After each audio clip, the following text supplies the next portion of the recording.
ਧੰਨ ਵਾਹਿਗੁਰੂ ਸਾਹਿਬ JIO. Waheguru JIO.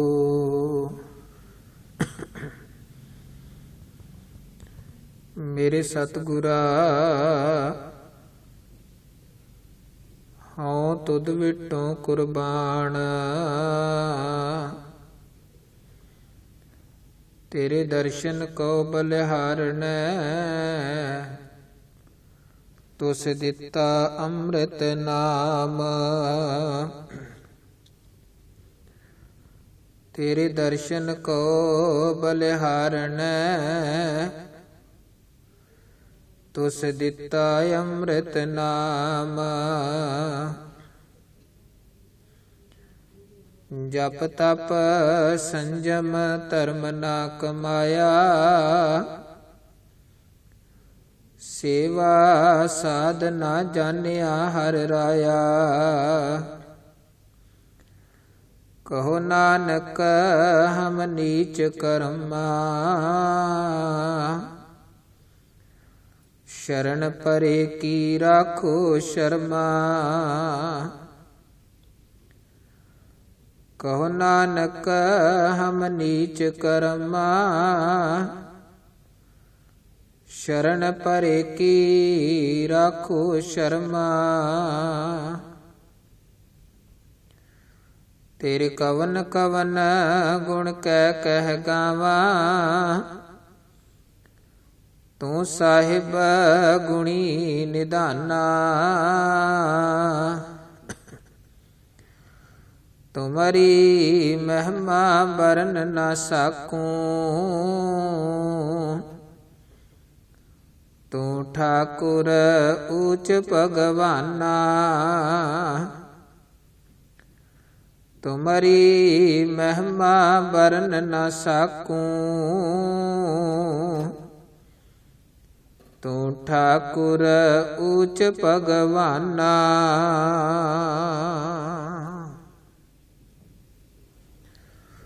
ਜੁਗੋ ਜੁਗ ਅਟਲ ਸਤਿਗੁਰੂ ਦਸਾਂ ਪਾਤਸ਼ਾਹੀਆਂ ਕੀ ਜੋਤ, ਗਰੀਬ ਨਵਾਜ ਭਗਤ ਵਸ਼ਲ ਪਤਿਤ ਪਾਵਨ ਸਾਹਿਬ ਸ੍ਰੀ ਗੁਰੂ ਗ੍ਰੰਥ ਸਾਹਿਬ ਜੀ ਦੀ ਪਾਵਨ ਔਰ ਪਵਿੱਤਰ ਅੰਮ੍ਰਿਤਮਈ ਹਜ਼ੂਰੀ ਦਾ ਆਨੰਦ ਮਾਣ ਰਹੇ। ਸਨਮਾਨ ਸਤਿਕਾਰਯੋਗ ਗੁਰੂ ਰੂਪ ਗੁਰੂ ਕੀ ਸਾਜੀ ਨਿਵਾਜੀ ਸਾਧ ਸੰਗਤ, ਸਤਿਗੁਰਾਂ ਨੇ ਬਖਸ਼ਿਸ਼ ਰਹਿਮਤਾਂ ਕਰਦੇ ਹੋਏ ਸਤ ਸੰਗਤ ਦੀਆਂ ਇਹ ਵਡਭਾਗੀਆਂ ਘੜੀਆਂ ਬਖਸ਼ੀਆਂ ਹਨ। ਗੁਰਦੁਆਰਾ ਹਰ ਕੀਰਤਨ ਸੁਣੀਐ, ਸਤਿਗੁਰ ਭੇਟ ਹਰ ਜਸ ਮੁਖ ਪਣੀਐ। ਕਲ ਕਲੇਸ਼ ਮਿਟਾਏ ਸਤਿਗੁਰ, ਹਰ ਦਰਗਾ ਦੇਵੈ ਮਾਨਾ ਹੈ। ਗੁਰੂ ਚਰਨਾਂ 'ਚ ਜੁੜ ਬੈਠ ਕੇ ਕਥਾ ਕੀਰਤਨ ਦੇ ਨਾਲ ਜੁੜ ਕੇ ਇਹਨਾਂ ਅਤ ਅਮੋਲਕ ਸੁਵਾਸਾਂ ਨੂੰ ਸਫਲ ਬਣਾ ਰਹੇ ਹਾਂ। ਆਓ ਕੁਝ ਸਮਾਂ ਗੁਰਮਤਿ ਵਿਚਾਰਾਂ ਦੀ ਸਾਂਝ ਪਾਈਏ। ਵਿਚਾਰਾਂ ਦੀ ਆਰੰਭਤਾ ਤੋਂ ਪਹਿਲਾਂ ਅੰਮ੍ਰਿਤ ਦੇ ਦਾਤੇ ਸਾਹਿਬ ਸ੍ਰੀ ਗੁਰੂ ਗੋਬਿੰਦ ਸਿੰਘ ਜੀ ਮਹਾਰਾਜ ਵੱਲੋਂ ਬਖਸ਼ਿਸ਼ ਕੀਤੀ ਹੋਈ ਫਤਿਹ ਅਦਬ ਸਤਿਕਾਰ ਸਹਿਤ ਪ੍ਰਵਾਨ ਕਰੋ। ਆਖੋ ਜੀ ਵਾਹਿਗੁਰੂ ਜੀ ਕਾ ਖਾਲਸਾ, ਵਾਹਿਗੁਰੂ ਜੀ ਕੀ ਫਤਿਹ। ਸਤਿਗੁਰਾਂ ਨੇ ਆਪਣੇ ਸਿੱਖ ਨੂੰ ਜੀਵਨ ਦੇ ਹਰ ਪੱਖ ਦੀ ਸਿੱਖਿਆ ਬਖਸ਼ਿਸ਼ ਕੀਤੀ ਹੈ। ਸਿੱਖ ਧਾਰਮਿਕ ਤੌਰ ਤੇ ਵੀ ਅਧਿਆਤਮਿਕ ਤੌਰ ਤੇ ਵੀ ਸਿਖਰ ਤੇ ਪਹੁੰਚੇ, ਐਸੀ ਅਗਵਾਈ ਸਾਨੂੰ ਬਖਸ਼ੀ।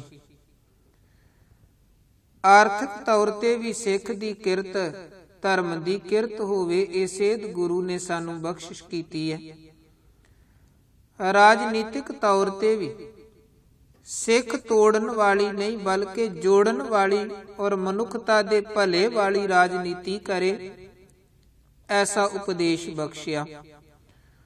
ਔਰ ਸਮਾਜਿਕ ਤੌਰ ਤੇ ਵੀ ਮਹਾਰਾਜ ਨੇ ਐਸੀ ਜੀਵਨ ਜੁਗਤ ਸਾਨੂੰ ਬਖਸ਼ੀ ਹੈ ਕਿ ਸਮਾਜ ਅੰਦਰ ਸੰਸਾਰ ਅੰਦਰ ਅਸੀਂ ਵਿਚਰਦੇ ਹੋਏ ਤੇ ਹਮੇਸ਼ਾ ਸਮਾਜ ਔਰ ਮਨੁੱਖਤਾ ਦੇ ਭਲੇ ਦੇ ਲਈ ਯਤਨਸ਼ੀਲ ਹੋਈਏ। ਇਸੇ ਕਰਕੇ ਗੁਰੂ ਕਾ ਸਿੱਖ ਕੇਵਲ ਨਿਜ ਤੱਕ ਆਪਣੀ ਸੋਚ ਨਹੀਂ ਰੱਖਦਾ।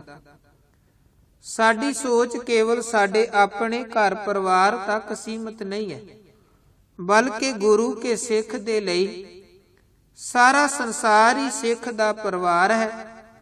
ਔਰ ਗੁਰੂ ਕਾ ਸਿੱਖ ਰੋਜ਼ਾਨਾ ਗੁਰੂ ਚਰਨਾਂ 'ਚ ਅਰਦਾਸ ਕਰਦਿਆਂ ਇਹ ਤਰਲਾ ਵੀ ਕਰਦਾ ਹੈ ਕਿ ਨਾਨਕ ਨਾਮ ਚੜ੍ਹਦੀ ਕਲਾ, ਤੇਰੇ ਭਾਣੇ ਸਰਬੱਤ ਦਾ ਭਲਾ। ਸਤਿਗੁਰਾਂ ਨੇ ਵਿਸ਼ੇਸ਼ ਤੌਰ ਤੇ ਜਿਹੜੇ ਸਾਨੂੰ ਕੁਝ ਉਪਦੇਸ਼ ਬਖਸ਼ੇ ਹਨ, ਇੱਕ ਤੇ ਸਿੱਖ ਧਰਮ ਦੇ ਮੁੱਢਲੇ ਉਹ 3 ਸਿਧਾਂਤ, ਕਿਰਤ ਕਰੋ, ਨਾਮ ਜਪੋ, ਵੰਡ ਕੇ ਛਕੋ। ਇਹਨਾਂ 3 ਮੁੱਢਲੇ ਸਿਧਾਂਤਾਂ ਤੋਂ ਬਿਨਾਂ ਕੁਝ ਹੋਰ ਗੁਰਮਤਿ ਦੇ ਉਚੇਚੇ ਵਿਸ਼ੇਸ਼ ਅਸੂਲ ਸਿਧਾਂਤ ਹਨ, ਜਿਨ੍ਹਾਂ ਦੇ ਵਿੱਚ ਸਿੱਖ ਦੇ ਲਈ ਸੰਗਤ ਦੇ ਵਿੱਚ ਜੁੜਨਾ, ਸਤ ਸੰਗਤ ਕਰਨੀ, ਗੁਰਬਾਣੀ ਦੇ ਨਾਲ ਜੁੜਨਾ, ਪਰਮਾਤਮਾ ਦੀ ਸਿਫਤ ਸਲਾਹ ਸਿਮਰਨ ਦੇ ਵਿੱਚ ਜੁੜਨਾ। ਔਰ ਇਸੇ ਤਰ੍ਹਾਂ ਗੁਰੂ ਦਾ ਇੱਕ ਸਿਧਾਂਤ ਹੈ ਕਿ ਸਿੱਖ ਦਾ ਜੀਵਨ ਸੇਵਕ ਵਾਲਾ ਜੀਵਨ ਹੋਵੇ। ਮਹਾਰਾਜ ਨੇ ਸਾਨੂੰ ਸੇਵਾ ਦਾ ਉਪਦੇਸ਼ ਦਿੱਤਾ ਹੈ। ਗੁਰੂ ਕੀ ਬਾਣੀ ਔਰ ਇਤਿਹਾਸ ਨੂੰ ਜਦੋਂ ਆਪਾਂ ਪੜ੍ਹਦੇ ਵਿਚਾਰਦੇ ਹਾਂ ਤੇ ਉਥੋਂ ਸਾਨੂੰ ਸੇਵਾ ਦੇ ਸੰਬੰਧੀ ਗੁਰਬਾਣੀ ਦੇ ਪ੍ਰਮਾਣ ਵੀ ਹਨ, ਔਰ ਇਤਿਹਾਸ ਵੀ ਸਾਨੂੰ ਇਹ ਸੇਧ ਦਿੰਦਾ ਹੈ ਕਿ ਕਿਵੇਂ ਸੇਵਾ ਦੇ ਸਹਾਰੇ ਬਖਸ਼ਿਸ਼ਾਂ ਪ੍ਰਾਪਤ ਹੁੰਦੀਆਂ ਹਨ। ਮਹਾਰਾਜ ਦੇ ਬਚਨ ਹਨ, ਗੁਰ ਸੇਵਾ ਤੇ ਸੁਖ ਉਪਜੈ, ਫਿਰ ਦੁੱਖ ਨਾ ਲੱਗੈ ਆਏ, ਜੰਮਣ ਮਰਨਾ ਮਿਟ ਗਿਆ, ਕਾਲੇ ਕਾ ਕਿਛ ਨਾ ਬਸਾਏ। ਇੱਕ ਜਗ੍ਹਾ ਧੰਨ ਗੁਰੂ ਅਰਜਨ ਦੇਵ ਜੀ ਮਹਾਰਾਜ ਨੇ ਗੁਰੂ ਸੇਵਾ ਦੀ ਵਡਿਆਈ ਦਾ ਜ਼ਿਕਰ ਕਰਦਿਆਂ ਇਹ ਫਰਮਾਨ ਕੀਤਾ ਹੈ। ਮਹਾਰਾਜ ਕਹਿੰਦੇ, ਪਾਸ਼ੰ ਕ੍ਰੋਧ ਅਗਰ ਨੀਵੈ, ਨਿਰਾਸੰ ਆਸ ਪੂਰਣੈ। ਜਿਹੜੇ ਪਿਛਾਂ ਹਨ ਉਹ ਅੱਗੇ ਪਹੁੰਚ ਜਾਂਦੇ ਹਨ, ਜਿਹੜੇ ਬਿਲਕੁਲ ਨਿਰਾਸ਼ ਹੋ ਕੇ ਬੈਠੇ ਹਨ ਉਹਨਾਂ ਦੀਆਂ ਸਾਰੀਆਂ ਆਸਾਂ ਪੂਰੀਆਂ ਹੁੰਦੀਆਂ ਹਨ। ਪਾਸ਼ੰ ਕ੍ਰੋਧ ਅਗਰ ਨੀਵੈ, ਨਿਰਾਸੰ ਆਸ ਪੂਰਣੈ, ਨਿਰਧਨ ਭਯੰ ਧਨਵੰਤੈ, ਰੋਗੀਆਂ ਰੋਗ ਖੰਡਣੈ। ਨਿਰਧਨ ਵੀ ਧਨਵਾਨ ਬਣਦੇ ਹਨ ਔਰ ਰੋਗੀਆਂ ਦੇ ਸਾਰੇ ਰੋਗ ਕੱਟੇ ਜਾਂਦੇ ਹਨ। ਭਗਤਿਯੰ ਭਗਤ ਦਾਨੰ, ਰਾਮ ਨਾਮ ਗੁਣ ਕੀਰਤਨੈ। ਭਗਤ ਜਨਾਂ ਨੂੰ ਭਗਤੀ ਦੀ ਦਾਤ ਮਿਲਦੀ ਹੈ, ਪਰਮਾਤਮਾ ਦੀ ਸਿਫਤ ਸਲਾਹ ਔਰ ਕੀਰਤੀ ਦੀ ਦਾਤ ਮਿਲਦੀ ਹੈ। ਹੁਣ ਪੁੱਛੀਏ ਗੁਰੂ ਅਰਜਨ ਦੇਵ ਜੀਓ, ਇਹ ਸਾਰੀਆਂ ਦਾਤਾਂ ਮਿਲਦੀਆਂ ਕਿੱਥੋਂ ਹਨ? ਮਿਲਦੀਆਂ ਕਿਵੇਂ ਹਨ? ਕਿਹੜੇ ਤਰੀਕੇ ਅਸੀਂ ਇਹ ਦਾਤਾਂ ਨੂੰ ਆਪਣੀਆਂ ਝੋਲੀ ਪਵਾ ਸਕਦੇ ਹਾਂ? ਉਥੇ ਫਿਰ ਸਤਿਗੁਰਾਂ ਨੇ ਬਚਨ ਕੀਤੇ, ਕਹਿਣ ਲੱਗੇ, ਪਾਰ ਬ੍ਰਹਮ ਪੁਰਖ ਦਾ ਤਾਰੈ, ਗੁਰ ਸੇਵਾ ਕਿਉ ਨਾ ਲੱਭੇ। ਤੇ ਮਹਾਰਾਜ ਕਹਿਣ ਲੱਗੇ, ਗੁਰੂ ਕੀ ਸੇਵਾ ਦੇ ਵਿੱਚ ਜੁੜੋ। ਸੇਵਾ ਦੇ ਸਹਾਰੇ ਦੱਸੋ ਕਿਹੜੀ ਦਾਤ ਪ੍ਰਾਪਤ ਨਹੀਂ ਹੁੰਦੀ ਹੈ। ਭਾਵ ਗੁਰੂ ਕੀ ਸੇਵਾ ਸਾਰੀਆਂ ਦਾਤਾਂ ਸਾਡੀ ਝੋਲੀ ਪਾਉਂਦੀਆਂ ਹਨ। ਜਿਹੜੇ ਸੇਵਾ ਦੇ ਵਿੱਚ ਜੁੜਦੇ ਹਨ, ਗੁਰੂ ਰਹਿਮਤ ਕਰਦੇ ਹਨ, ਉਹਨਾਂ ਦੀ ਝੋਲੀ ਦਾਤਾਂ ਹੀ ਦਾਤਾਂ ਦੇ ਨਾਲ ਭਰ ਦਿੰਦੇ ਹਨ। ਸੋ ਸਿੱਖ ਨੇ ਸੇਵਕ ਬਣ ਕੇ ਵਿਚਰਨਾ ਹੈ। ਧੰਨ ਗੁਰੂ ਅਮਰਦਾਸ ਮਹਾਰਾਜ ਫਰਮਾਨ ਕਰਦੇ ਹਨ, ਹਸਤੀ ਸਿਰ ਜੋ ਅੰਕਸ ਹੈ, ਅਹਰਣ ਜਿਉ ਸਿਰ ਦੇ, ਮਨ ਤਨ ਆਗੈ ਰੱਖ ਕੈ, ਊਬੀ ਸੇਵ ਕਰੇ। ਊਬੀ ਦਾ ਅਰਥ ਹੈ ਸਾਵਧਾਨਤਾ। ਆਪਣੇ ਮਾਲਕ ਦੇ ਅੱਗੇ ਆਪਣਾ ਮਨ ਵੀ ਭੇਟ ਕਰਨਾ ਹੈ, ਆਪਣਾ ਤਨ ਵੀ ਭੇਟ ਕਰਨਾ ਹੈ। ਤੇ ਕਰਮ ਕਰਦਿਆਂ, ਸੇਵਾ ਕਰਦਿਆਂ ਇਹ ਮਨ ਅੰਦਰ ਭਾਵਨਾ ਨਾ ਹੋਵੇ ਕਿ ਮੈਂ ਕੁਝ ਕਰ ਰਿਹਾ ਹਾਂ, ਬਲਕਿ ਕਬੀਰ ਸਾਹਿਬ ਦੇ ਉਹ ਬਚਨ ਹਿਰਦੇ 'ਚ ਧਾਰਨ ਕਰਕੇ ਰੱਖਣੇ ਹਨ। ਕਬੀਰ ਨਾ ਹਮ ਕੀਆ ਨਾ ਕਰਾਂਗੇ, ਨਾ ਕਰ ਸਕੈ ਸ਼ਰੀਰ, ਜੋ ਕਿਛ ਕੀਆ ਸੋ ਹਰ ਕੀਆ, ਭਇਓ ਕਬੀਰ ਕਬੀਰ। ਬਿਲਕੁਲ ਆਪ ਗਵਾਏ ਸੇਵਾ ਕਰੇ ਤਾਂ ਕਿਛ ਪਾਏ ਮਾਣ। ਜਿਹੜੇ ਆਪਾ ਭਾਵ ਗਵਾ ਕੇ ਨਿਮਰਤਾ ਹਲੀਮੀ ਦੇ ਨਾਲ ਸੇਵਾ ਕਰਦੇ ਨੇ, ਉਹਨਾਂ ਨੂੰ ਮਾਣ ਪ੍ਰਾਪਤ ਹੁੰਦਾ ਹੈ। ਭਾਈ ਸਾਹਿਬ ਲਹਿਣਾ ਜੀ, ਬਾਬਾ ਅਮਰਦਾਸ ਸਾਹਿਬ, ਭਾਈ ਜੇਠਾ ਜੀ, ਇਹ ਸਾਡੇ ਲਈ ਆਦਰਸ਼ ਹਨ। ਅਸੀਂ ਕਿੱਦਾਂ ਦੀ ਸੇਵਾ ਕਰਨੀ ਹੈ, ਭਾਈ ਲਹਿਣੇ ਦੇ ਜੀਵਨ ਤੋਂ ਸਿੱਖੀਏ। 7 ਸਾਲ ਗੁਰੂ ਨਾਨਕ ਸਾਹਿਬ ਦੇ ਦਰਬਾਰ ਦੀ ਸੇਵਾ ਕੀਤੀ ਹੈ। ਇੱਕ ਦਿਨ ਵੀ ਆਪਾ ਨਹੀਂ ਤਣਾਇਆ ਹੈ ਔਰ ਗੁਰੂ ਕੇ ਹੁਕਮ ਤੋਂ ਮੂੰਹ ਨਹੀਂ ਮੋੜਿਆ ਹੈ। ਐਸੀਆਂ ਗੁਰੂ ਕੀਆਂ ਰਹਿਮਤਾਂ ਹੋਈਆਂ। ਜਦੋਂ ਉਬੀ ਸੇਵ ਇਹਨਾਂ ਨੇ ਕੀਤੀ ਹੈ, ਇੱਕ ਦਿਨ ਲੈਣਾ ਨਹੀਂ ਰਿਹਾ, ਬਲਕਿ ਗੁਰ ਨਾਨਕ ਗੁਰ ਅੰਗ ਤੇ ਅੰਮ੍ਰਿਤ ਬਿਰਖ ਫਲ ਅੰਮ੍ਰਿਤ ਫਲਿਆ।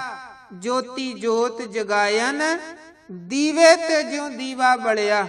ਜਿਹੜੇ ਹਜ਼ਾਰਾਂ ਲੱਖਾਂ ਕਰੋੜਾਂ ਸੀਸ ਗੁਰੂ ਨਾਨਕ ਮਹਾਰਾਜ ਜੀ ਦੇ ਚਰਨਾਂ 'ਚ ਝੁਕਦੇ ਹਨ, ਸੇਵਾ ਦੀ ਬਰਕਤ ਤੇ ਬਖਸ਼ਿਸ਼ ਹੈ। ਅੱਜ ਉਹ ਕਰੋੜਾਂ ਸੀਸ ਧੰਨ ਗੁਰੂ ਅੰਗਦ ਦੇਵ ਜੀ ਮਹਾਰਾਜ ਦੇ ਚਰਨਾਂ 'ਚ ਝੁਕ ਰਹੇ ਹਨ। ਇਸੇ ਤਰ੍ਹਾਂ ਬਾਬਾ ਅਮਰਦਾਸ ਸਾਹਿਬ 12 ਸਾਲ ਦੇ ਲਗਭਗ ਆਪ ਜੀ ਨੇ ਧੰਨ ਗੁਰੂ ਅੰਗਦ ਦੇਵ ਜੀ ਮਹਾਰਾਜ ਦੇ ਦਰਬਾਰ ਦੀ ਸੇਵਾ ਕੀਤੀ ਹੈ। ਲੋਕ ਲਾਜ ਨੂੰ ਲਾਂਭੇ ਰੱਖ ਕੇ ਸੇਵਾ ਕੀਤੀ। ਅਬ ਹਮ ਚਲੀ ਠਾਕੁਰ ਪਹਿਹਾਰ, ਆਪਾ ਸਮਰਪਿਤ ਕਰਕੇ ਆਪ ਜੀ ਨੇ ਧੰਨ ਗੁਰੂ ਅੰਗਦ ਸਾਹਿਬ ਦੇ ਦਰਬਾਰ ਦੀ ਸੇਵਾ ਕੀਤੀ ਹੈ। ਲੋਕ ਤਰ੍ਹਾਂ ਤਰ੍ਹਾਂ ਦੇ ਬੋਲ ਵੀ ਬੋਲਦੇ ਹਨ, ਤਾਨੇ ਮਿਹਣੇ ਵੀ ਮਾਰਦੇ ਹਨ। ਕੋਈ ਅਮਰੂ ਨਿਥਾਵਾਂ ਤੱਕ ਕਹਿੰਦਾ ਹੈ, ਪਰ ਧੰਨ ਬਾਬਾ ਅਮਰਦਾਸ ਸਾਹਿਬ ਕਹਿੰਦੇ, ਮੈਂ ਨਿਥਾਵਾਂ ਨਹੀਂ ਹਾਂ ਕਮਲਿਓ। ਹੁਣ ਨਿਥਾਵੇ ਨੂੰ ਥਾਂ ਧੰਨ ਗੁਰੂ ਨਾਨਕ ਦਾ ਦਰ, ਗੁਰੂ ਅੰਗਦ ਦੇਵ ਮਹਾਰਾਜ ਦਾ ਸਹਾਰਾ ਮਿਲ ਚੁੱਕਿਆ ਹੈ। ਔਰ ਇਹਨਾਂ ਦੀ ਨਿਮਰਤਾ ਹਲੀਮੀ ਆਪ ਗਵਾਏ ਸੇਵਾ ਕਰੇ ਦੀ ਹੀ ਇਹ ਹਾਲ ਸੀ, ਜਿਹਦੇ ਸਦਕਾ ਅਮਰਦਾਸ ਸਾਹਿਬ ਧੰਨ ਗੁਰੂ ਅੰਗਦ ਦੇਵ ਜੀ ਮਹਾਰਾਜ ਦੇ ਘਰ ਦੀਆਂ ਬਖਸ਼ਿਸ਼ਾਂ ਦੇ ਪਾਤਰ ਬਣੇ, ਧੰਨ ਗੁਰੂ ਅਮਰਦਾਸ ਮਹਾਰਾਜ ਬਣੇ। ਤੇ ਭਾਟ ਜੀ ਕਹਿੰਦੇ, ਇੰਨੀਆਂ ਗੁਰੂ ਅਮਰਦਾਸ ਸਾਹਿਬ ਦੀਆਂ ਵਡਿਆਈਆਂ ਹਨ ਕਿ ਦੁਨੀਆ ਦੀ ਨਾ ਗਿਣੀ ਜਾਣ ਵਾਲੀ ਹਰ ਚੀਜ਼ ਹੋ ਸਕਦਾ ਕੋਈ ਐਸਾ ਸਾਧਨ ਬਣੇ ਲੋਕ ਗਿਣ ਲੈਣ, ਪਰ ਧੰਨ ਗੁਰੂ ਅਮਰਦਾਸ ਸਾਹਿਬ ਦੀਆਂ ਵਡਿਆਈਆਂ ਨੂੰ ਰਹਿੰਦੀ ਦੁਨੀਆ ਤੱਕ ਕੋਈ ਗਿਣ ਨਹੀਂ ਸਕਦਾ। ਬਚਨ ਹਨ ਉਹਨਾਂ ਦੇ, ਕਨ ਹਰ ਬੂੰਦ ਬਸੋਰੋ ਮਾਵਲ, ਕੁਸਮ ਬਸੰਤ ਗਣੰਤ ਨ ਆਵੈ। रव सस किरण उदर सागर को, गंग तरंग अंत को पावै। रुद्र ध्यान ज्ञान सतगुर कै, कब जन भल उन्हें जो गावै। भले अमरदास गुण तेरे, तेरी उपमा तोहे बन आवै।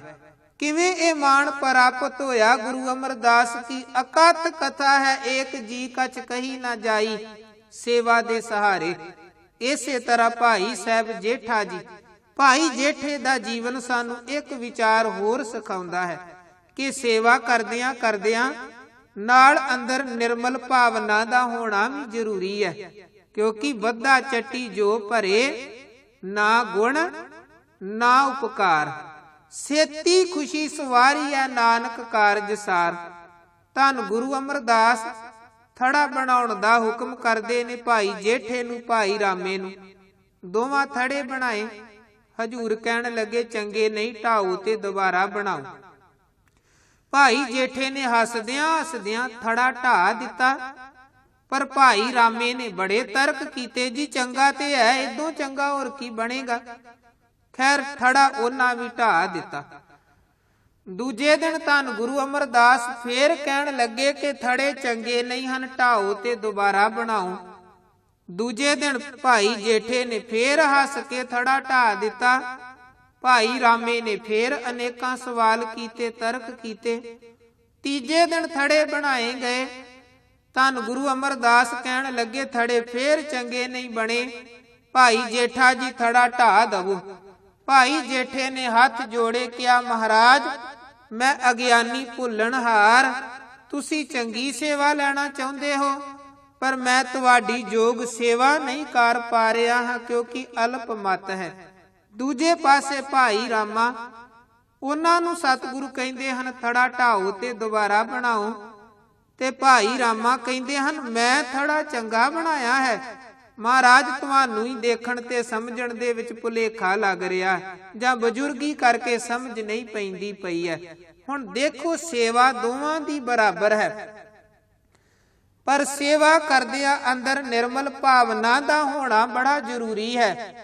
ਭਾਈ ਰਾਮਾ ਬੱਦਾ ਚੱਟੀ ਵਾਲੀ ਸੇਵਾ ਕਰਦੇ ਹਨ ਤੇ ਭਾਈ ਜੇਠਾ ਪ੍ਰੇਮ ਭਾਵ ਵਾਲੀ ਸੇਵਾ ਕਰਦੇ ਹਨ। ਇਸੇ ਕਰਕੇ ਜਿਹੜੀ ਰਹਿਮਤ ਭਾਈ ਜੇਠੇ ਦੀ ਝੋਲੀ ਪਈ, ਸੇਵਾ ਭਾਵੇਂ ਭਾਈ ਰਾਮੇ ਨੇ ਬਰਾਬਰ ਕੀਤੀ ਹੈ, ਪਰ ਉਹ ਰਹਿਮਤ ਭਾਈ ਰਾਮਾ ਹਾਸਲ ਨਹੀਂ ਕਰ ਸਕਿਆ, ਕਿਉਂਕਿ ਸੇਵਾ ਸਮਰਪਿਤ ਭਾਵਨਾ ਵਾਲੀ ਉਭੀ ਸੇਵਾ ਨਹੀਂ ਸੀ। ਧੰਨ ਗੁਰੂ ਅਮਰਦਾਸ ਮਹਾਰਾਜ ਨੇ ਤੁਰੁੱਠ ਕੇ ਭਾਈ ਜੇਠੇ ਨੂੰ ਗੁਰੂ ਨਾਨਕ ਦੇ ਘਰ ਦੀਆਂ ਸਾਰੀਆਂ ਵਡਿਆਈਆਂ ਬਖਸ਼ੀਆਂ ਤੇ ਸਿੱਖ ਸੰਗਤਾਂ ਨੇ ਹੱਥ ਜੋੜ ਕੇ ਧੰਨ ਗੁਰੂ ਰਾਮਦਾਸ ਜੀ ਦੇ ਚਰਨਾਂ 'ਚ ਸੀਸ ਨਿਵਾ ਦਿੱਤਾ। ਭਾਈ ਗੁਰਦਾਸ ਜੀ ਕਹਿੰਦੇ, ਬੈਠਾ ਸੋਢੀ ਪਾਤਸ਼ਾਹ ਰਾਮਦਾਸ ਸਤਿਗੁਰੂ ਕਹਾਵੈ। ਕਿਵੇਂ ਇਹ ਬਖਸ਼ਿਸ਼ਾਂ ਮਿਲੀਆਂ? ਨਿਰੋਲ ਸੇਵਾ ਦੇ ਸਹਾਰੇ, ਕੇਵਲ ਸੇਵਾ ਕਰਨ ਦੇ ਸਹਾਰੇ ਹੀ ਇਹ ਮਾਣ ਸਨਮਾਨ ਪ੍ਰਾਪਤ ਹੋਇਆ। ਮਹਾਰਾਜ ਕਹਿੰਦੇ, ਸੇਵਾ ਦੇ ਵਿੱਚ ਜੁੜੋ। ਜਿਹੜੇ ਸੇਵਾ ਦੇ ਵਿੱਚ ਜੁੜਦੇ ਹਨ, ਮਾਲਕ ਰਹਿਮਤ ਕਰਕੇ ਸਾਰੀਆਂ ਦੀਆਂ ਸਾਰੀਆਂ ਬਖਸ਼ਿਸ਼ਾਂ ਉਹਨਾਂ ਦੀ ਝੋਲੀ ਪਾਉਂਦੇ ਹਨ। ਸਾ ਸੇਵਾ ਕੀਤੀ ਸਫਲ ਹੈ, ਜਿਤ ਸਤਿਗੁਰ ਕਾ ਮਨ ਮੰਨੈ। ਜਾਂ ਸਤਿਗੁਰ ਕਾ ਮਨ ਮੰਨਿਆ ਤਾਂ ਪਾਪ ਕਸਮਲ ਭੰਨੈ। ਲਾਹੌਰ 'ਚ ਭਿਆਨਕ ਕਾਲ ਪਿਆ। ਧੰਨ ਗੁਰੂ ਅਰਜਨ ਦੇਵ ਮਹਾਰਾਜ ਨੂੰ ਖਬਰ ਪਹੁੰਚੀ। ਉਦੋਂ ਸਤਿਗੁਰੂ ਅੰਮ੍ਰਿਤਸਰ ਸੇਵਾਵਾਂ ਕਰਵਾ ਰਹੇ ਸਨ। ਸਤਿਗੁਰਾਂ ਨੇ ਅੰਮ੍ਰਿਤਸਰ ਦੀਆਂ ਸੇਵਾਵਾਂ ਰੋਕ ਦਿੱਤੀਆਂ ਹਨ।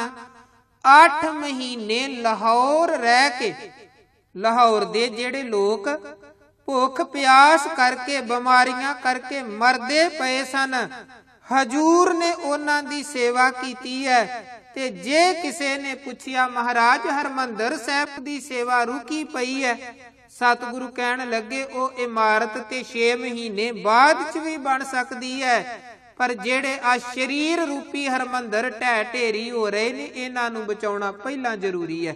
ਸੋ ਮਨੁੱਖਤਾ ਦੀ ਸੇਵਾ ਨੂੰ ਗੁਰੂ ਘਰ ਵਿਖੇ ਪਹਿਲ ਦਿੱਤੀ ਗਈ ਹੈ।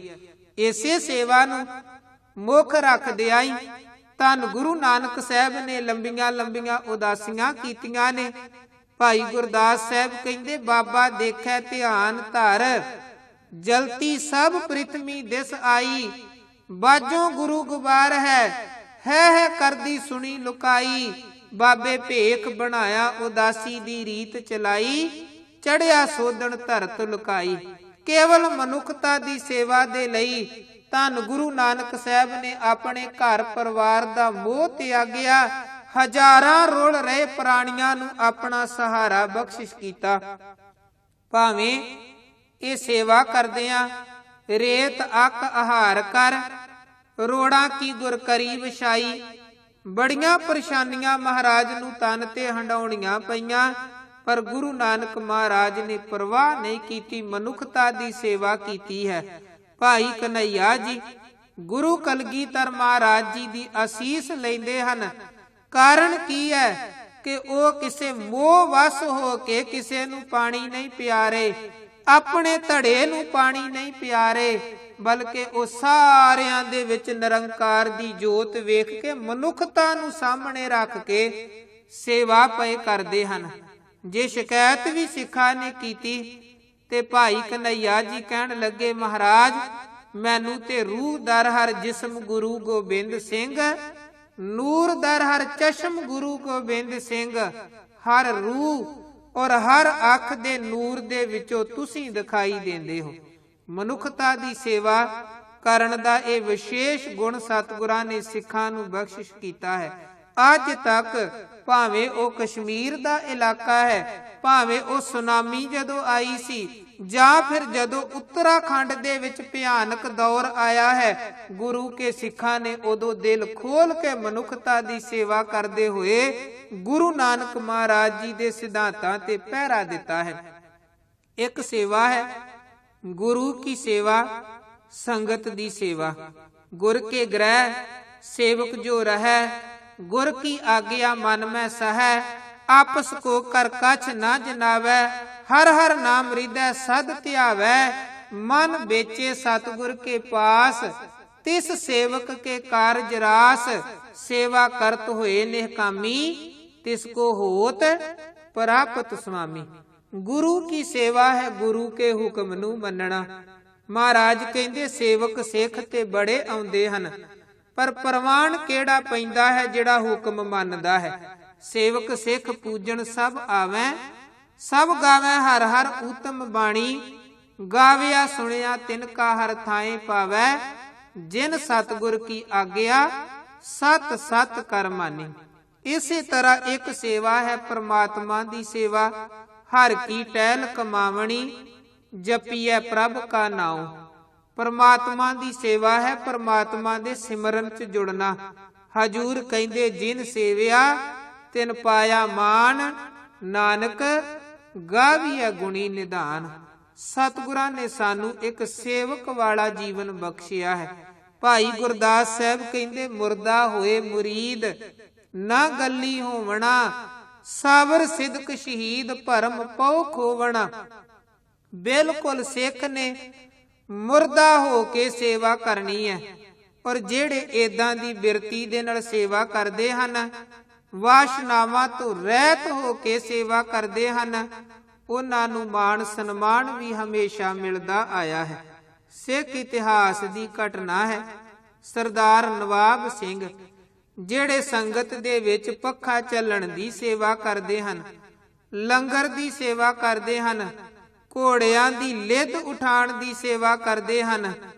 ਲਾਹੌਰ ਦੇ ਗਵਰਨਰ ਜ਼ਕਰੀਆ ਖਾਨ ਨੇ ਖਾਲਸਾ ਦਰਬਾਰ ਵਿਖੇ ਸਰਦਾਰ ਸੁਬੇਗ ਸਿੰਘ ਦੇ ਰਾਹੀਂ ਜਦੋਂ ਨਵਾਬੀ ਭੇਜੀ ਹੈ, ਤੇ ਉਸ ਵੇਲੇ ਦੇ ਜਿਹੜੇ ਮੁਖੀ ਸਰਦਾਰ ਸਨ, ਉਹਨਾਂ ਨੇ ਆਪ ਨਵਾਬੀ ਕਬੂਲ ਨਹੀਂ ਕੀਤੀ, ਕਿਉਂਕਿ ਬੜੀ ਤਿਆਗ ਦੀ ਬਿਰਤੀ ਸੀ ਉਹਨਾਂ ਗੁਰੂ ਕੇ ਸਿੱਖਾਂ ਦੇ ਅੰਦਰ। ਅੱਜ ਤੇ ਸਾਡਾ ਜੀਵਨ ਹੀ ਬਦਲ ਚੁੱਕਿਆ ਹੈ। ਕਦੇ ਸੇਵਕਾਂ ਦੀ ਕੌਮ ਅਖਵਾਣ ਵਾਲੀ ਇਹ ਕੌਮ ਅੱਜ ਕੁਰਸੀਆਂ ਤਖਤਾਂ ਤੇ ਜਥੇਦਾਰੀਆਂ ਦੇ ਲਈ ਕਿਰਪਾਨਾਂ ਚੁੱਕਦੀ ਪਈ ਹੈ। ਇਸੇ ਕਰਕੇ ਇੱਕ ਅਦੀਬ ਨੇ ਬੜੇ ਪਿਆਰੇ ਬੋਲ ਵੀ ਲਿਖੇ ਹਨ ਕਿ ਦੁਸ਼ਮਣਾਂ ਤੇ ਕੀ ਗਿਲਾਈ, ਸ਼ਹਿਨਸ਼ਾਹਾਂ ਦੇ ਸ਼ਹਿਨਸ਼ਾਹ, ਅੱਜ ਵੇਚ ਦਿੱਤੀਆਂ ਤੇਰੇ ਪੁੱਤਰਾਂ ਨੇ ਖੁਦ ਸਰਦਾਰੀਆਂ, ਤੇਰੇ ਮਾਸੂਮ ਬੱਚਿਆਂ ਦਾ ਖੂਨ ਗਿਰਵੀ ਰੱਖ ਕੇ ਅੱਜ ਸੇਵਕਾਂ ਦੀ ਕੌਮ ਮੰਗਦੀ ਏ ਜਥੇਦਾਰੀਆਂ। ਕਿੱਥੇ ਤੇ ਗੁਰੂ ਕੇ ਸਿੱਖਾਂ ਦਾ ਆਚਾਰ ਅਰਸ਼ਾਂ ਦੇ ਉੱਪਰ ਸੀ, ਤੇ ਕਿੱਥੇ ਅੱਜ ਕੁਰਸੀਆਂ ਤੇ ਤਖਤਾਂ ਦੇ ਲਾਲਚ ਨੇ ਸਾਨੂੰ ਫਰਸ਼ਾਂ ਤੇ ਡੇਗ ਦਿੱਤਾ ਹੈ।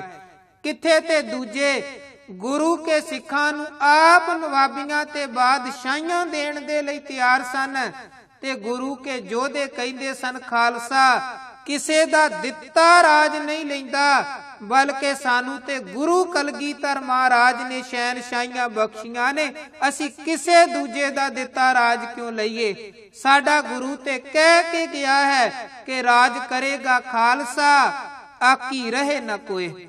ਕਹਿਣ ਤੋਂ ਭਾਵ ਇੱਕ ਉਹ ਸਾਡੇ ਬਜ਼ੁਰਗ ਗੁਰੂ ਕੇ ਸਿੱਖਾਂ ਦਾ ਕਿਰਦਾਰ ਜਿਹੜੇ ਸੇਵਾ ਕਰਦੇ ਹਨ, ਕੋਈ ਤਖਤ ਤਾਜ ਦਾ ਲਾਲਚ ਨਹੀਂ ਹੈ, ਤੇ ਜੇ ਮਾਣ ਸਨਮਾਨ ਮਿਲਦਾ ਵੀ ਹੈ ਤੇ ਸੇਵਾ 'ਚ ਫੇਰ ਜੁੜੇ ਰਹਿੰਦੇ ਹਨ। ਮੁਖੀ ਸਿੱਖਾਂ ਨੇ ਜਥੇਦਾਰੀ ਲੈਣ ਤੋਂ, ਨਵਾਬੀ ਲੈਣ ਤੋਂ ਨਾ ਕੀਤੀ। ਅੰਤ ਫੈਸਲਾ ਇਹ ਹੋਇਆ ਕਿ ਜਿਹੜਾ ਸਿੱਖ ਸੰਗਤ ਦੇ ਵਿੱਚ ਪੱਖਾ ਚੱਲ ਰਿਹਾ ਹੈ, ਨਵਾਬ ਸਿੰਘ ਨੂੰ ਇਹ ਨਵਾਬੀ, ਕਪੂਰ ਸਿੰਘ ਨੂੰ ਇਹ ਨਵਾਬੀ ਦਿੱਤੀ ਜਾਵੇਗੀ। ਤੇ ਜਦੋਂ ਪੰਥ ਨੇ ਹੁਕਮ ਕੀਤਾ ਤੇ ਇਹ ਗੁਰੂ ਕਾ ਸੇਵਕ ਸਿੱਖ ਕਹਿਣ ਲੱਗਾ ਖਾਲਸਾ ਜੀ, ਪੰਥ ਦਾ ਹੁਕਮ ਤੇ ਸਿਰ ਮੱਥੇ ਹੈ, ਪਰ ਮੇਰੀ ਇੱਕ ਬੇਨਤੀ ਹੈ ਕਿ ਨਵਾਬ ਬਣਾਉਣ ਤੋਂ ਬਾਅਦ ਵੀ ਪੰਥ ਮੇਰੀਆਂ ਸੇਵਾਵਾਂ ਮੇਰੇ ਤੋਂ ਨਾ ਖੋਵੇ। ਮੈਂ ਉਸੇ ਤਰ੍ਹਾਂ ਸੰਗਤ ਦੀ ਸੇਵਾ ਕਰਦੇ ਰਹਿਣਾ ਚਾਹੁੰਦਾ ਹਾਂ। ਮੈਂ ਉਸੇ ਤਰ੍ਹਾਂ ਘੋੜਿਆਂ ਦੀ ਸੇਵਾ, ਸੰਭਾਲ ਦੀ ਸੇਵਾ ਕਰਦੇ ਰਹਿਣਾ ਚਾਹੁੰਦਾ ਹਾਂ। ਨਵਾਬ ਕਪੂਰ ਸਿੰਘ ਪੰਥ ਦੇ ਜਥੇਦਾਰ ਬਣੇ ਹਨ, ਪਰ ਜੀਵਨ ਬਿਲਕੁਲ ਇੱਕ ਨਿਮਾਣੇ ਔਰ ਨਿਤਾਣੇ ਸੇਵਕ ਵਾਲਾ। ਸਰਦਾਰ ਜੱਸਾ ਸਿੰਘ ਆਹਲੂਵਾਲੀਆ ਜਦੋਂ ਨਵਾਬ ਕਪੂਰ ਸਿੰਘ ਦੇ ਜਥੇ 'ਚ ਆਏ, ਆਪਣੇ ਇਲਾਕੇ ਮੁਤਾਬਕ ਇਹ ਬੋਲਦਿਆਂ ਹੋਇਆ ਹਮਕੋ ਤੁਮਕੋ ਸ਼ਬਦ ਬੜੇ ਵਰਤਦੇ ਸਨ ਤੇ ਸਿੱਖ ਇਹਨਾਂ ਦਾ ਮਜ਼ਾਕ ਬੜਾ ਉਡਾਇਆ ਕਰਨ। ਜੱਸਾ ਸਿੰਘ ਸਿੱਖਾਂ ਦੇ ਘੋੜਿਆਂ ਨੂੰ ਚਾਰਾ ਪਾਉਣ ਦੀ ਸੇਵਾ ਕਰਦੇ ਸਨ। ਜਦੋਂ ਸਿੱਖਾਂ ਨੇ ਇਹਨਾਂ ਦਾ ਬੜਾ ਮਜ਼ਾਕ ਉਡਾਣਾ, ਇੱਕ ਦਿਨ ਇਹ ਸਰਦਾਰ ਕਪੂਰ ਸਿੰਘ ਨੂੰ ਕਹਿਣ ਲੱਗੇ ਕਿ ਸਿੱਖ ਮੇਰਾ ਏਦਾਂ ਬੜਾ ਮਜ਼ਾਕ ਉਡਾਉਂਦੇ ਨੇ, ਮੈਨੂੰ ਹਮਕੋ ਤੁਮਕੋ ਕਹਿ ਕੇ ਬੁਲਾਉਂਦੇ ਹਨ। ਤੇ ਅੱਗੋਂ ਨਵਾਬ ਕਪੂਰ ਸਿੰਘ ਕਹਿਣ ਲੱਗੇ ਇਹ ਤੇ ਗੁਰੂ ਕਲਗੀਧਰ ਮਹਾਰਾਜ ਦੀਆਂ ਲਾਡਲੀਆਂ ਫੌਜਾਂ ਹਨ, ਮੈਂ ਇਹਨਾਂ ਦੇ ਘੋੜਿਆਂ ਦੀ ਲਿੱਦ ਸੰਭਾਲਦਾ ਸੀ ਤੇ ਮੈਨੂੰ ਇਹਨਾਂ ਨੇ ਨਵਾਬ ਬਣਾ ਦਿੱਤਾ ਹੈ। ਜੱਸਾ ਸਿੰਘ ਜੀ, ਤੁਸੀਂ ਇਹਨਾਂ ਦੇ ਘੋੜਿਆਂ ਨੂੰ ਚਾਰਾ ਪਾਉਂਦੇ ਹੋ ਸਕਦਾ ਕੱਲ ਨੂੰ ਇਹ ਪੰਥ ਦਾ ਸੁਲਤਾਨ ਤੁਹਾਨੂੰ ਬਣਾ ਦੇਣ। ਔਰ ਇੱਕ ਸਮਾਂ ਐਸਾ ਆਇਆ, ਇਹ ਸੇਵਾ ਕਰਨ ਵਾਲਾ ਜੱਸਾ ਸਿੰਘ ਆਹਲੂਵਾਲੀਆ, ਇਹਨਾਂ ਨੂੰ ਪੰਥ ਦੇ ਵੱਲੋਂ ਇਹ ਸਨਮਾਨ ਸੁਲਤਾਨੁਲ ਕੌਮ ਦਾ ਖਿਤਾਬ ਦਿੱਤਾ ਗਿਆ ਸੀ। ਜਿਨ੍ਹਾਂ ਨੇ ਸੇਵਾ ਕੀਤੀ ਹੈ ਉਹਨਾਂ ਦੀ ਝੋਲੀ ਮਾਣ ਸਨਮਾਨ ਬਖਸ਼ਿਸ਼ਾਂ ਜ਼ਰੂਰ ਪਈਆਂ ਹਨ। ਅੱਜ ਲੋੜ ਹੈ ਸਾਨੂੰ ਆਪਣੇ ਇਤਿਹਾਸ ਤੋਂ ਸੇਧ ਲੈਣ ਦੀ, ਗੁਰਬਾਣੀ ਤੋਂ ਸੇਧ ਲੈਣ ਦੀ। ਜਿਹੜੀ ਸੇਵਾ ਦੀ ਦਾਤ ਸਾਨੂੰ ਸਤਿਗੁਰਾਂ ਨੇ ਬਖਸ਼ੀ ਹੈ, ਇਹ ਇੱਕ ਨੈਤਿਕ ਗੁਣ ਹੈ। ਅੱਜ ਦੇ ਸਮੇਂ ਦੇ ਵਿੱਚ ਅਸੀਂ ਇਸ ਗੁਣ ਦੇ ਸਹਾਰੇ ਸਿੱਖੀ ਦਾ, ਗੁਰੂ ਮਹਾਰਾਜ ਜੀ ਦੀਆਂ ਸਿੱਖਿਆਵਾਂ ਦਾ ਔਰ ਗੁਰੂ ਸਾਹਿਬ ਜੀ ਦੇ ਉਪਦੇਸ਼ਾਂ ਦਾ ਜਿਹੜਾ ਪ੍ਰਸਾਰ ਹੈ ਉਹ ਸਾਰੇ ਸੰਸਾਰ ਦੇ ਅੰਦਰ ਕਰ ਸਕਦੇ ਹਾਂ। ਜਦੋਂ ਸੰਸਾਰ ਦੇ ਅੰਦਰ ਸਵਾਰਥ ਦੀ ਦੌੜ ਲੱਗੀ ਹੈ, ਹਰ ਬੰਦਾ ਕੇਵਲ ਆਪਣਿਆਂ ਦੀ ਖਾਤਰ ਦੂਜਿਆਂ ਨੂੰ ਪਿੱਛੇ ਧੱਕ ਕੇ ਅੱਗੇ ਵਧਣ ਦੀ ਕੋਸ਼ਿਸ਼ ਕਰ ਰਿਹਾ ਹੈ। ਅੱਜ ਲੋੜ ਹੈ ਸਾਨੂੰ ਗੁਰੂ ਕੇ ਸਿੱਖ ਬਣਦੇ ਹੋਏ ਗੁਰੂ ਮਹਾਰਾਜ ਜੀ ਵੱਲੋਂ ਜਿਹੜਾ ਸੇਵਾ ਦਾ ਮਹਾਨ ਗੁਣ ਸਾਨੂੰ ਬਖਸ਼ਿਸ਼ ਕੀਤਾ ਗਿਆ ਹੈ, ਉਸ ਗੁਣ ਦੇ ਆਪਾਂ ਧਾਰਨੀ ਬਣੀਏ, ਕਿਉਂਕਿ ਸਹਿਜੇ ਸਹਿਜੇ ਸਾਡੇ ਜੀਵਨ ਚੋਂ ਇਹ ਗੁਣ ਘਟਦਾ ਜਾ ਰਿਹਾ ਹੈ। ਮਾਂ ਬਾਪ ਦੀ ਸੇਵਾ ਵਾਲੇ ਪਾਸਿਓਂ ਵੀ ਅਸੀਂ ਅਵੇਸਲੇ ਹੋ ਰਹੇ ਹਾਂ, ਮਨੁੱਖਤਾ ਦੀ ਸੇਵਾ ਵਾਲੇ ਪਾਸਿਓਂ ਵੀ ਸਾਡੇ ਕਦਮ ਥਿੜਕਦੇ ਪਏ ਹਨ। ਗੁਰੂ ਕਾ ਹੁਕਮ ਮੰਨਣ ਵਾਲੀ ਸੇਵਾ ਔਰ ਪਰਮਾਤਮਾ ਦੇ ਸਿਮਰਨ ਵਾਲੀ ਸੇਵਾ ਤੋਂ ਵੀ ਅਸੀਂ ਟੁੱਟ ਰਹੇ ਹਾਂ। ਗੁਰੂ ਕੀ ਸਾਧ ਸੰਗਤ, ਜੇ ਸਤਿਗੁਰਾਂ ਦੀਆਂ ਖੁਸ਼ੀਆਂ ਲੈਣੀਆਂ ਨੇ ਫਿਰ ਗੁਰੂ ਕਾ ਹੁਕਮ ਮੰਨਣਾ ਪਵੇਗਾ, ਗੁਰੂ ਕੇ ਬਚਨ ਮੰਨਣੇ ਪੈਣਗੇ, ਸੇਵਾ ਸਿਮਰਨ ਦੇ ਮਾਰਗ ਦੇ ਪਾਂਧੀ ਬਣਨਾ ਪਵੇਗਾ। ਤਾਂ ਹੀ ਸਾਡੀ ਇਹ ਜੀਵਨ ਰੂਪੀ ਗੱਡੀ ਨਿਰੰਕਾਰ ਦੇ ਦੇਸ਼ ਤੱਕ ਪਹੁੰਚ ਸਕਦੀ ਹੈ। ਇਹ ਜੀਵਨ ਯਾਤਰਾ ਸਫਲ ਤੇ ਸੰਪੂਰਨ ਹੋਵੇਗੀ। ਇਹ ਲੋਕ ਸੁਖੀਏ ਪਰਲੋਕ ਸੁਹੇਲੇ, ਨਾਨਕ ਹਰ ਪ੍ਰਭ ਆਪੇ ਮੇਲੇ। ਹੋਈਆਂ ਬੇਅੰਤ ਭੁੱਲਾਂ ਗਲਤੀਆਂ ਤਰੁੱਟੀਆਂ ਅਣਜਾਣ ਬੱਚਾ ਸਮਝਦਿਆਂ ਨਾ ਚਿਤਾਰਨੀਆਂ ਜੀ। ਅਦਬ ਸਹਿਤ ਗੁਰੂ ਫਤਿਹ ਪ੍ਰਵਾਨ ਕਰੋ। ਵਾਹਿਗੁਰੂ ਜੀ ਕਾ ਖਾਲਸਾ, ਵਾਹਿਗੁਰੂ ਜੀ ਕੀ ਫਤਿਹ।